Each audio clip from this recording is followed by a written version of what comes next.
Bab 148. Pertengkaran suami istri.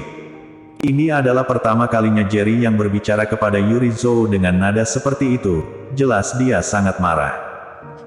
Setelah kembali ke kamar, Lexi Qin menyeka air matanya, menatap Jerry Yang dan berkata, "Jerry Yang, maafkan aku." Jerry Yang menggelengkan kepalanya sedikit, berjalan mendekat dan memeluk Happy, menatap Lexi Qin dan berkata, "Kamu adalah istriku, tidak perlu mengatakan kata ini kepadaku." Lexi Qin merasa hangat di hatinya. Memikirkan apa yang telah dilakukan Jerry Yang untuknya, dia tersentuh. Dia tidak bisa berhenti menangis, dan langsung berlari ke kamar mandi. Jerry Yang menghela nafas pelan, memiliki ibu seperti Yuri Zhou, dia dan Yumi Qin juga merasa sedih. "Ayah, ibu menangis. Jika kamu membujuknya, dia akan berhenti menangis." Happy berada di pelukan Jerry Yang, dengan mata besar, menatap Jerry Yang dan berkata. Jerry Yang mengulurkan tangan dan mencubit wajah kecilnya, dengan senyum lembut di wajahnya, "Bagaimana kamu ingin ayah membujuk ibu?" Happy berkata, "Kamu harus memanggil ibu dengan istri, mengatakan kamu mencintainya dan mencintai Happy, dan menghabiskan seluruh hidupmu dengan ibu dan Happy." Jerry Yang berkata sambil tersenyum, "Bukankah kamu memintaku untuk membujuk ibu?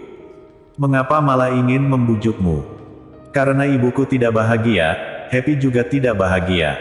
Jika kamu membujukku, aku akan bahagia." Mata Happy berbinar. Saat ini, Lexi Qin membasuh wajahnya dan berjalan keluar, air matanya terhenti, tetapi matanya merah. "Istri." Jerry Yang tiba-tiba memanggil. Jerry Yang selalu memanggilnya Lexi, tapi tiba-tiba dia memanggil istrinya, yang membuat Lexi Qin tertegun. Jerry Yang berdeham, dengan senyum lembut di wajahnya, memandang Lexi Qin dan berkata, "Sayang, aku mencintaimu, dan aku menyayangi Happy. Aku ingin menemanimu dan Happy selama sisa hidupku." Lexi Qin, yang memiliki wajah sedih barusan, langsung tersipu, matanya yang lembab memberi tatapan putih ke arah Jerry Yang, dan berkata dengan malu-malu, "Apa yang kamu lakukan? Happy masih di sini." Happy terkikik dan berkata, "Ayah, kamu melakukan pekerjaan dengan baik, lihat ibu tidak menangis lagi." Melihat tatapan bangga Happy, Jerry Yang tidak tahu harus tertawa atau menangis. Lexi Qin baru menyadarinya. Tidak heran Jerry Yang tiba-tiba mengatakan hal-hal buruk seperti itu pada dirinya sendiri. Ternyata Happy yang menginstruksikannya. "Bu, kemarilah." Happy melambai ke arah Lexi Qin. Lexi Qin sedikit malu jika terlalu dekat dengan Jerry Yang, dan dia duduk sekitar setengah meter dari Jerry Yang. "Bu, mendekatlah." Happy berkata dengan tidak puas. "Kamu, apa yang kamu lakukan?" kata Lexi Qin sambil tersenyum, tapi dia masih duduk sedikit lebih dekat saat dia berkata, "Bu, mendekatlah." Setelah Happy selesai berbicara, dia keluar dari pelukan Jerry Yang, lalu meraih tangan Jerry Yang dan Lexi Qin. "Ayah, kamu harus lebih banyak memegang tangan ibu, agar ibu bahagia." Happy berdiri di depan pasangan itu, dengan tangan di pinggul, memandangi tangan mereka bersama, dan mengangguk puas. Baik Jerry Yang maupun Lexi Qin tidak bisa tertawa atau menangis. Lexi Qin tidak berjuang, tetapi wajahnya sedikit canggung, tetapi dengan bantuan Happy, kesedihan asli Lexi Qin terhapus. Dentang, dentang, dentang. Pada saat ini, seseorang mengetuk pintu kamar. Lexi Qin tanpa sadar menarik tangannya, berdiri dan berkata, "Aku akan membuka pintunya." Pintu terbuka, dan David Qin berdiri di depan pintu. "Ayah, apa yang kamu lakukan? Mengapa kamu berkeringat deras?" Lexi Qin berkata dengan heran, "Masuklah ke kamar." David Qin masuk ke kamar dan berkata dengan senyum pahit, "Aku baru saja membersihkan barang-barang di kamar." "Kenapa kamu membersihkan kamar di malam hari?"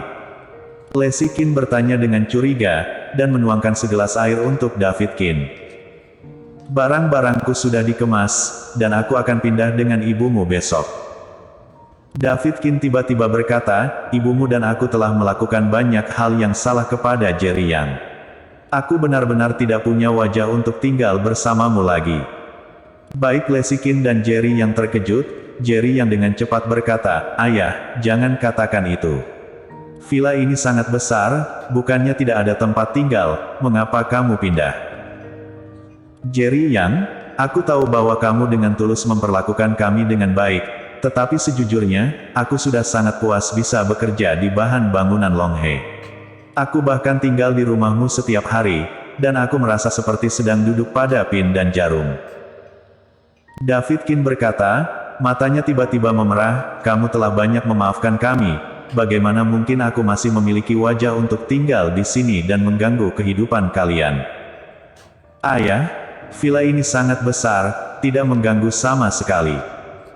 Jerry yang berkata dengan serius, "Jika kamu merasa kasihan padaku di masa lalu, maka kembangkan perusahaan dengan baik dan dapatkan lebih banyak uang untukku. Itu akan dianggap sebagai kompensasi bagiku. Di masa depan jangan bicara tentang pindah lagi." David Kin dengan jelas mengambil keputusan, dia menggelengkan kepalanya, "Jerry Yang, sejujurnya aku sudah menyewa rumah di luar, dan aku akan pindah besok pagi." "Jerry Yang, kamu tidak perlu membujuk, begitu ayah mengambil keputusan, bahkan 10 ekor sapi tidak akan bisa mundur." Jerry yang masih ingin membujuk, tetapi Lesikin tiba-tiba berkata, "Tetap putriku yang paling mengerti diriku." David Kin memiliki senyum cerah di wajahnya, "Sejujurnya, sangat menyenangkan di sini, tapi aku sama sekali tidak nyaman. Hidup ini singkat, jika kamu ingin hidup bahagia, kamu harus nyaman." Jerry yang menggelengkan kepalanya dengan getir, dia tidak menyangka tinggal di sini akan membuat David Kin merasa tidak nyaman, tapi dia bisa mengerti. Lagi pula, tidak semua orang suka tinggal di rumah mewah, terutama David Kin. Dia telah sepenuhnya sadar, di masa lalu, dia tidak menyukai Jerry, tapi sekarang Jerry malah memberinya pekerjaan, dan bahkan tempat untuk hidup. Dalam hatinya, dia merasa berutang dan tinggal di sini benar-benar tidak nyaman. "Karena ayah sudah mengambil keputusan, maka aku tidak akan membujukmu lagi, hanya saja jika tinggal di luar, jangan perlakukan dirimu dengan buruk," kata Jerry Yang. "Jangan khawatir, apapun yang terjadi, ayah sekarang adalah manajer perusahaan, dan gajinya cukup tinggi. Pertama, dia akan menyewa rumah untuk sementara. Ketika punya uang, aku akan menggadaikan rumah baru." David Kin berkata sambil tersenyum, dengan sedikit kebanggaan dan kebahagiaan di wajahnya. "Ayah, aku masih punya tabungan di sini." Sebelum Lesikin selesai berbicara, dia disela oleh David Kin, "Ketika ayah sudah tua dan tidak bisa berbuat apa-apa, kamu harus membiarkanku yang merawatmu. Oke, aku di sini untuk memberitahumu, aku akan kembali ke kamarku dulu." Setelah David Kin selesai berbicara, dia berbalik dan pergi. Seketika, tangisan Yuri Zhou terdengar di luar, rupanya David Kin berbicara dengannya tentang pindah. Lesikin menghela nafas, dan tiba-tiba berkata, "Alangkah baiknya jika ibu bisa sadar seperti ayah." Jerry yang tidak berbicara, temperamen Yuri Zhou, dia tahu betul, setelah tinggal di rumah besar, bagaimana dia bisa rela. Sepertinya, David Kin hanya bisa pindah sendiri. "Kakak, ini tidak baik," ibu dan ayah bertengkar. Pada saat ini, Yumi Kin yang hanya mengenakan baju tidur, bergegas masuk dengan ekspresi panik. Bersambung.